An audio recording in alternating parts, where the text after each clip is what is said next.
Hablemos de una de las teorías de conspiración más persistentes y fascinantes de todo el siglo XX. Se le conoce como el Pacto de Greada.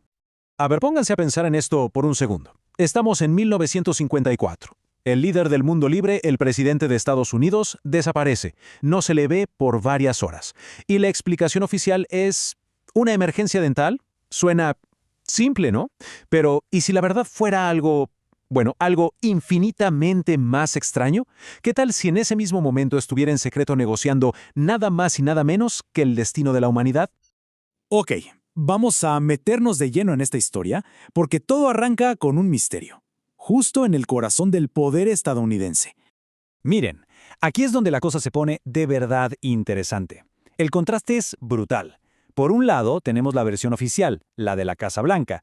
Febrero de 1954, el presidente Eisenhower, de vacaciones en Palm Springs, tiene que ir al dentista de urgencia. Una historia, pues, bastante simple, casi aburrida, ¿no? Pero por otro lado, la teoría nos dice algo completamente distinto, que en esas mismísimas horas, el presidente no estaba para nada en un consultorio dental, sino en una base de la Fuerza Aérea, muy cerca de ahí, en una cumbre ultra secreta con visitantes de otro mundo.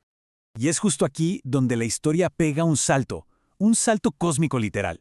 Porque no se trataba de un simple encuentro, no. Esto era sobre una elección, una decisión crucial, como un cruce de caminos, presentado por dos grupos de extraterrestres totalmente distintos.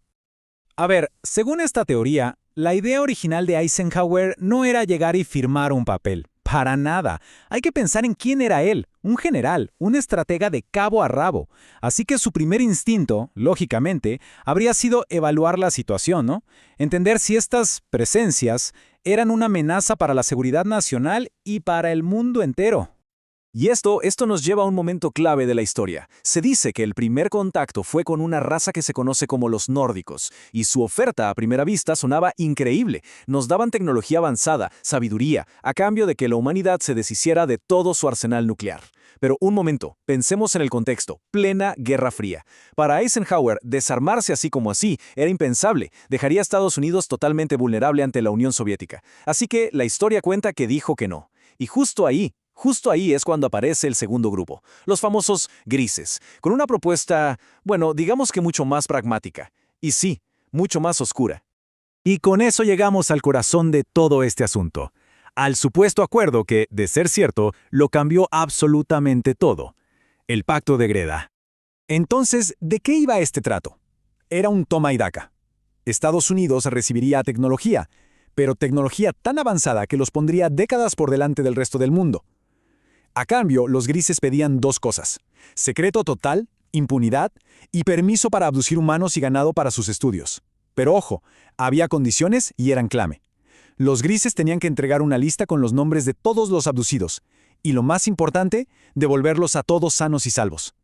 El problema, según los que creen en esto, es que esa última condición, esa se rompió una y otra vez, lo que convirtió el pacto en una especie de traición silenciosa.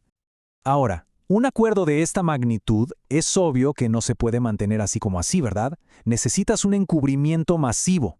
Y claro, la teoría nos cuenta exactamente cómo se supone que lo hicieron. Y aquí es donde entra en escena el famosísimo, casi legendario Majestic 12 o MJ-12.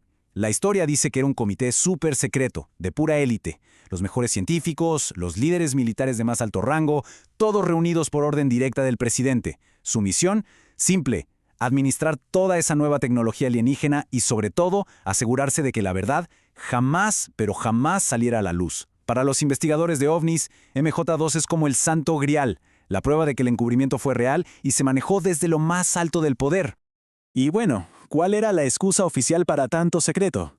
La justificación que se le daría al público, si es que alguna vez se preguntaba, era evitar el llamado pánico cívico. La idea era que si la gente se enteraba de que no estamos solos y de que hay vida inteligente ahí fuera, todo se vendría abajo. La sociedad, las religiones, la economía, un caos total. Una razón que, a primera vista, suena hasta lógica, ¿no? Pero aquí es donde viene la pregunta del millón, una pregunta mucho más inquietante. ¿De verdad el secreto era para proteger a la gente del pánico? ¿O era para ocultar que habían hecho un trato terrible, un pacto que se les fue de las manos y del que habían perdido por completo el control? Quizás el pánico que querían evitar no era el de la gente en las calles, sino su propio pánico, el pánico de darse cuenta de que no podían proteger a sus ciudadanos de un acuerdo que ellos mismos firmaron. Y esa idea parece resonar de una forma, sorprendente, muchos años después. Fue en un discurso famosísimo ante las Naciones Unidas. El presidente Ronald Reagan, ni más ni menos, se pone a hablar de cómo el mundo se uniría si de repente apareciera una amenaza de otro planeta. Para los que creen en esta teoría, eso no fue una simple charla. Para nada. Fue una señal, un guiño, como una admisión silenciosa de que la élite mundial sabía mucho, pero mucho más de lo que nos estaba contando. Bueno, y con todo esto sobre la mesa, llegamos a la parte final. ¿Por qué? Porque, después de tantas décadas y sin una sola prueba oficial, esta historia increíble sigue tan viva. ¿Por qué se niega a desaparecer?